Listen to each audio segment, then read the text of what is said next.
ఇక ఈ తెలివితేటలకు కాంగ్రెస్ వాళ్ళు అంటున్నారు కేసీఆర్ నువ్వు బయటికి రా అన్నారు మొదలు. ఇది కేసీఆర్ గారు పాపం ఆయన పాటికి ఆయన పొలం కాడ పని చేసుకుంటుంటే నువ్వు రా బయటికి అన్నారు. మొన్న వచ్చి ఏం చేసిండు పాపం సారు, ఒక ప్రెస్ మీట్ పెట్టిపోయిండు, ఓ మీటింగ్ పెట్టి ప్రెస్కు మాట్లాడిపోయిండు. దానికే ముఖ్యమంత్రికి ముచ్చెమటలు పట్టినాయి, చలిజ్వరం వచ్చింది, దెబ్బకు మరిగా ఇష్టం వచ్చినట్టు ఒర్రుతున్నాడు. ఇప్పుడేమంటున్నాడు, నువ్వు అసెంబ్లీకి రా అంటున్నాడు. బయటికి వస్తే గీడికి వస్తేనే తట్టుకోలేకపోయినావు నువ్వు, అసెంబ్లీకి వస్తే ఆయన గుండాకి సస్తావు, గుండాకి పోతాడు. ముందే ఇంతున్నాడు, ఆయనతో గుండాకి డామ్మంటాడు. ఇప్పుడు ఇవాళ రేపు ఎట్లయిపోయిందంటే నిజంగా బాధ అనిపిస్తుంది. నాకు తిట్టాలని లేదు కానీ బాధ అనిపిస్తుంది. ఇప్పుడు మా లీడరు అన్నది పక్కకు పెట్టు, తెలంగాణ తెచ్చిన నాయకుడు అన్నది పక్కకు పెట్టు, 2 సార్లు ప్రజలు గెలిపించిన ముఖ్యమంత్రి అనేది కూడా పక్కకు పెట్టు. మా నాయన కదా, మా నాయన తిడితే కొడుకుకు రేషం రాదా? ఇక్కడ దాకుంది కోపం, ఇక్కడ దాకుంది. దొరికితే ఎడమకాలు చెప్పు తీసుకొట్టాలని ఉంది. కానీ ఏం చేయాలి, ప్రజాస్వామ్యం. ఎకతక్క మాట్లాడితే మళ్ళీ ఏమంటారు, అగో వీనికి అహంకారం ఉంది రాబోయ్ అంటారు. అహంకారం నాదా అయినదా? నేను గుంటూరులో చదువుకున్నా అంటాడు. అరే నేను గుంటూరులో చదువుకుంటే నీకేం వచ్చింది రాబోయ్, నాకు అర్థం కాదు. అప్పుడు ఆంధ్రప్రదేశ్ కలిసి ఉండే, నేను గుంటూరులో చదువుకున్నా, మళ్ళీ హైదరాబాద్లో చదువుకున్నా, పూనాలో చదువుకున్నా, అమెరికాలో చదువుకున్నా, నేను ప్రపంచం అంతా చదువుకున్నా. నీ లెక్క చదువు సందే లేకుండా తిరగలేదు. మీ అమ్మాయి నీకు చక్కగా తోవ చూపెట్టలేదు, నేనేం చేయాలి దానికి? నీ ఏడిపోయింది నా మీద. అవో వీనికి ఇంగ్లీష్ వస్తుంది అంటాడు. అరే నాకు వస్తే నీకేం నొప్పిరా నాయన, నేర్చుకో. నేను హిందీ నేర్చుకున్నా, ఉర్దూ నేర్చుకున్నా, రేపు అవసరమైతే గోర్మాటి భాష నేర్చుకుంటా. నువ్వు నేర్చుకో, నేను ఎవడన్నా ఆపిండా? నిన్ను వద్దన్నాడు ఎవడన్నా? నువ్వు కూడా నేర్చుకో. దానికి కూడా ఏడిపోయి నా మీద. నేనేం చేసిన? ఇంకొక అంటే నాకు ఎక్కడ గమ్మత్ అనిపిస్తుంది అంటే, నేను ఆంధ్రాకి పోయి ఇంటర్మీడియట్ చదువుకుంటే తప్పట, కానీ ఆయన ఆంధ్రాకి వెళ్ళి అల్లుడిని మాత్రం తెచ్చుకోవచ్చట. ఈ అమ్మ ఇది ఎక్కడ కథ రాబోయ్. అందుకే ఇక ఆయన పేరు ఏం పెట్టినట్టుగా నేను ఇట్లా లాభం లేదని చెప్పి మనోని పేరుగా అల్లుడు భీమవరం కదా, అందుకే ఈయన చిట్టినాయుడు పేరు కూడా భీమవరం బుల్లోడు అని పెడితే అయిపోతుంది. ఓకే వెలుగు భీమవరం బుల్లోడు మనకు నీతులు చెప్తున్నాడు. అరే ఆంధ్ర అంటే మరి ఆంధ్ర వాళ్ళ ఓట్లు కావాలి, ఆంధ్ర వాళ్ళ చుట్టూ తిరగాలి, కానీ మళ్ళీ ఆంధ్రాని మాత్రం నేను పోయి చదువుకుంటే నీకు నచ్చినది. నీకేం బాధ అవుతుంది నాకు అర్థం కాదు. ఇంకొక మాట నాకు అర్థమే కాదు. ఇప్పుడు ఇక్కడ ఉన్నారు మీరు, ఇంతమంది ఉన్నారు, చాలామంది పిల్లలు మన హైదరాబాద్కి వెళ్ళి మన తెలుగు రాష్ట్రాలకు వెళ్ళి చాలామంది చదువు కోసమో ఉద్యోగం కోసమో వేరే దేశాలకు పోతారు. అమెరికా పోతారు, లండన్ పోతారు, ఆస్ట్రేలియా పోతారు, ఇంకొక ఆడికి పోతారు. ఆ దేశాలలో ఇళ్ళలో నౌకర్లు ఉండరు కదా. ఆ దేశాలలో ఏం చేయాలి? మనమే పని చేసుకోవాలి, మన బట్టలు మనమే ఉతుక్కోవాలి, మన వంట మనమే వాడుకోవాలి, మన టాయిలెట్ మనమే క్లీన్ చేసుకోవాలి. ఈ పిచ్చోనికా ఏం తెలియదు, చదువుకున్న బాపతేనేమో తెలుస్తుండే. ఇక మాట్లాడతాడు ఏమంటాడు, వీడు ఇప్పటికీ అమెరికాలో బాత్రూమ్లు కడుగుతూనే అంటాడు నన్ను. అరే అమెరికాలో నా బాత్రూమ్ నేను కడుక్కున్నా, నీకేమో వచ్చింది రాబాయ్, నాకు అర్థం కాదు. అమెరికాలో ఎవరిది వాళ్ళు చూసుకుంటారు, పని చేసుకుంటే కూడా తప్పేనా? ఎవరి ఇళ్ళలో వాళ్ళు బాసాన్లు తోముకుంటే తప్ప, ఎవరి ఇళ్ళలో వాళ్ళు బట్టలు ఉతుకుంటే తప్ప? అంటే మరి మా ఆడపిల్లలు మీరందరూ ఉన్నారు, ఇంటి పని అంతా మీరే చేస్తారు, మరి ఇంటి పని మొత్తం మీరు చేస్తారు తప్ప అది? అట్లా మేము కూడా చదువుకున్నప్పుడు అమెరికాలో ఇంట్లో ఎవడుంటాడు మరి?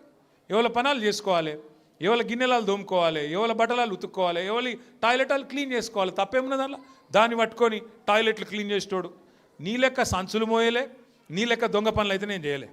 ఇంకొక మాట ఏమంటాడు, నేనట మా అయ్య పేరు చెప్పుకొని బతుకుతున్నా అంట. అవు మా అయ్య గొప్పోడు, మా అయ్య తెలంగాణ తెచ్చిన మొగోడు మొనగాడు, బరాబర్ చెప్పుకుంటా. తప్పేమున్నది? మా అయ్య పేరు నేను కాకపోతే ఎవడు చెప్పుకుంటాడు, నాకు అర్థం కాదు. మా అయ్య మొగోడు మొనగాడు తెలంగాణ తెచ్చినోడు, బరాబర్ చెప్తా. మరి నేనేమంటున్నా, నువ్వు సకట్ పనులు చేస్తే నీ పిల్లలు కూడా నీ పేరు చెప్పుకుంటారు. నువ్వు లుచ్చ పనులు చేసినావు అనుకో, నీ మన్మడు కూడా నీ పేరు చెప్పుడే గాలంగా మన్మని అని చెప్పుకోడు. మంచి పనులు చేయి, నీ పేరు కూడా చెప్పుకుంటారు.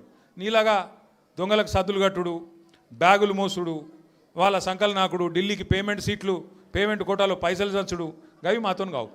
కొట్లాడతాం, మొగాళ్ళలాగా కొట్లాడతాం, మునగాళ్ళలాగానే బతుకుతాం, తెలంగాణ పౌరుషంతో బతుకుతాం. నీలాగా బతుకం, ఢిల్లీకి గులాములక్క మాత్రం బతుకం. ఢిల్లీకి సంచులు మోసుకుంటా, ఢిల్లీలో పోయి బీజేపీలతో రాసుకొని పోసుకొని తిరుక్కుంటా, జడ్జీల కాళ్ళు పట్టుకుంటా, అయ్యో నన్ను కేసుల లోపల నుక్కకుర్రి అని చెప్పి డైవులు కొట్టుకుంటా, గా బతుకు అవసరం లేదు. బతికిన నాళ్ళు దర్జాగా బతుకుతాం, చచ్చినప్పుడు కూడా రాయలుగా చచ్చిపోతాం. అంతేగాని ఇట్లా చిల్లర పనులు చేయం. మీకు దయచేసి నేను ఒకటే కోరుతున్నా, ఆయన మళ్ళా అంటుండు కేసీఆర్ నట ముఖ్యమంత్రి కానియాడంట. నేను కూడా మీ అందరికి ఒకటే చెప్తున్నా, మీ అందరి దయ ఉంటే, మీ అందరి ఆశీర్వాదం ఉంటే ఖచ్చితంగా కేసీఆర్ సంగతి ఇడిచిపెట్టు, నిన్ను కొడంగల్లో కూడా మళ్ళీ గెలవనీయకుండా చేసే బాధ్యత మాది. నిన్ను కొడంగల్లో మళ్ళీ గెలవనీయకుండా మళ్ళీ అసెంబ్లీకి రానియకుండా చేసే బాధ్యత పార్టీగా మేమందరం ప్రజలుగా మేమందరం తీసుకుంటాం. నువ్వు మాట్లాడే మాటలు చేసే రోత పనులు వాటికి ఇలా ప్రజలు అసహించుకుంటున్నారు, నోట్లో ఉంచుతున్నారు. ఏం మాటలే అవి, ముఖ్యమంత్రి టీవీ పెడితే పిల్లలు ఖరాబ్ అయ్యేటట్టున్నారు నీ భాష ఇంటే అని చెప్పి మొత్తం టీవీలు బంద్ చేస్తున్నారు. గసంటి పరిస్థితి వచ్చింది. ఏం అడిగిండు కేసీఆర్ గారు మొన్న? ఏమయ్యా పాలమూరు ప్రాజెక్ట్ని ఎందుకు పండబెట్టినావని అడిగిండు. ఏమైందయ్యా 8 నెలలు అయింది, డీటెయిల్డ్ ప్రాజెక్ట్ రిపోర్ట్ కేంద్ర ప్రభుత్వం నరేంద్ర మోడీ వెనుకకు పంపిండు, నీకు సిగ్గులేదా ముఖ్యమంత్రి? అది వెంటనే మళ్ళా పంపి 90% పనులు పూర్తయిన ప్రాజెక్టు ఇంకొక 10 పైసలు పెడితే అయిపోతుంది చేసి మరి ఆ పాలమూరుకు నీళ్ళు అన్నాడు. తప్ప కేసీఆర్ గారు అన్నది? దానికి సమాధానం చెప్పే తెలివి లేదు, పిచ్చి మొరుగుడు మొరుగుతూ ఉన్నాడు. అట్లాగే కేసీఆర్ గారు ఏమన్నారు? కృష్ణా జలాల్లో అన్యాయం చేస్తున్నాడు నరేంద్ర మోడీ, భారతీయ జనతా పార్టీ ఖచ్చితంగా వాళ్ళని ఎదుర్కోవాలా, కొట్లాడాలా ఢిల్లీలో. ఏం చేస్తున్నారు నీ ఎంపీలు అని అడిగిండు. బీజేపీ ఎంపీలను అన్నాడు, కాంగ్రెస్ ఎంపీలను అడిగిండు. దాంతో ఇలా వాళ్ళకి సమాధానం లేక, సమాధానం చెప్పే తెలివి లేక ఇలా నోటికొచ్చినట్టు మాట్లాడుతున్నారు. ఇంకొక మాట ఏమన్నాడు కేసీఆర్ గారు? ప్రజలను నువ్వు మోసం చేసినావు, 6 గ్యారంటీలు అన్నావు, నెలకు 4,000 పెన్షన్ అన్నావు, తులం బంగారం అన్నావు, ఆడపిల్లలకు నెలకు 2,500 ఇస్తా అన్నావు, అన్ని 100 రోజుల్లో ఇస్తా అన్నావు, ఎప్పుడు ఇస్తావు? 2 ఏళ్ళు అయింది కదా అన్నాడు.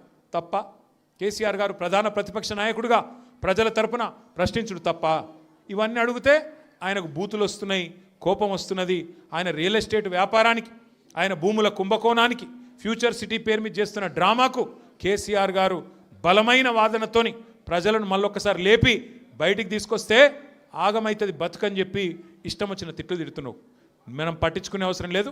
మనం స్పష్టంగా ఒకటే పని చేసుకుంటూ పోదాం. ఎన్నిక ఏదైనా రేపు కార్పొరేషన్ ఎన్నిక వస్తుంది. హైదరాబాద్ను 3 ముక్కలు చేస్తారట. హైదరాబాద్ కార్పొరేషన్ 3 ముక్కలు చేస్తారట. చేసి 3 కార్పొరేషన్లు చేస్తారట. ఎన్ని కార్పొరేషన్లు చేసినా ప్రజలైతే గాలే కదా, ఓట్లు వేసేది మీరే కదా. మీకు అందరికీ ఎవరు మంచో ఎవరు చెడో మీకు తెలుసు. అందుకే 24 డివిజన్లు అవుతున్నాయి శేర్లింగంపల్లి నియోజకవర్గంలో. అది ఏ కార్పొరేషన్లకు పోయినా గెలిపించే బాధ్యత మీరు తీసుకోండి. గట్టిగా కష్టపడదాం. ఈ ఒక్క సంవత్సరం 2026 ఒక్కటి గట్టిగా కష్టపడితే ఇక 27లో దాదాపుగా ఎలక్షన్ వాతావరణం రాని వస్తుంది. 3 ఏళ్ళు పూర్తయిపోయినాయి అంటే ఎలక్షన్ వాతావరణం, అసెంబ్లీ ఎలక్షన్ వస్తుంది. మళ్ళీ తిరిగి కేసీఆర్ సార్ను మళ్ళీ తిరిగి తెలంగాణ రాష్ట్రానికి ముఖ్యమంత్రిగా చేసుకునే టైము తొందరలో వస్తుంది. కాబట్టి దయచేసి ఇంతకంటే ఎక్కువ నేను చెప్పను. మీరు చాలా దూరం నుంచి కష్టపడి నేనే అక్కడికి రావాల్సి ఉండే, फिर भी आप इतना दूर आए. हमारे बहनों से भी मैं शुक्रिया अदा करना चाहता हूँ. आप इतने दूर आए, आप इतने लोग आए और छोटे छोटे बच्चों को भी साथ लेके आए. मैं आपका तहे दिल से शुक्रिया अदा करता हूँ, आपका शुक्रगुजार हूँ. और మా ఆడబిడ్డలందరూ కూడా మరి అంత దూరం కించి వచ్చినందుకు థ్యాంక్ యూ. మళ్ళొక్కసారి మీకు నేను చేసే విజ్ఞప్తి, ఎన్నిక ఏదైనా గుర్తు కారు సారు, ఈ రెండు మళ్ళొక పూట ఎప్పుడో ఒక రోజు మళ్ళీ రమ్మంటుండే ఆల్విన్ కాలనీకి. ఈసారి చెప్పి పర్మిషన్ తీసుకొని కాదు, ఉత్తగానే వస్తా. అప్పుడు అందరం కలుసుకుందాం. జై తెలంగాణ. హిట్ టీవీ యాప్, ఇందులో short news, live news, entertainment shows, movies, digital magazines తో పాటు మీ జిల్లా వార్తలను కూడా ఫ్రీగా చూడొచ్చు. ఇంకెందుకు ఆలస్యం, వెంటనే హిట్ టీవీ యాప్ ని డౌన్లోడ్ చేసుకుని ఫ్రీగా ఎంటర్టైన్మెంట్ పొందండి. Hit TV app. Hit TV app. Please download hit TV app. Hit TV app ని ఫ్రీగా డౌన్లోడ్ చేసుకుని ఎంజాయ్ చేయండి. మీకు నచ్చిన ఎంటర్టైన్మెంట్ కోసం హిట్ టీవీ యాప్ ని ఫ్రీగా డౌన్లోడ్ చేసుకుని ఎంజాయ్ చేయండి. హిట్ టీవీ యాప్ ని డౌన్లోడ్ చేసుకుని ఆస్వాదించండి, ఆశీర్వదించండి. ఇంతమంది సెలబ్రిటీలు హిట్ టీవీ యాప్ ని డౌన్లోడ్ చేసుకోండి అని చెప్తున్నారంటే ఎంత మంచి యాప్ ఆలోచించండి. అమెరికా అమెరికా అమెరికా అమెరికాలో చదవాలనుకునే వాళ్ళకి విశ్వసనీయమైన పేరు మన శౌర్య కన్సల్టెన్సీ. UK లో 1 year masters. UK లో 1 year masters. 2 years work permit up to 5 years visa. Contact Saurya Consultancy. Contact 89851 89851.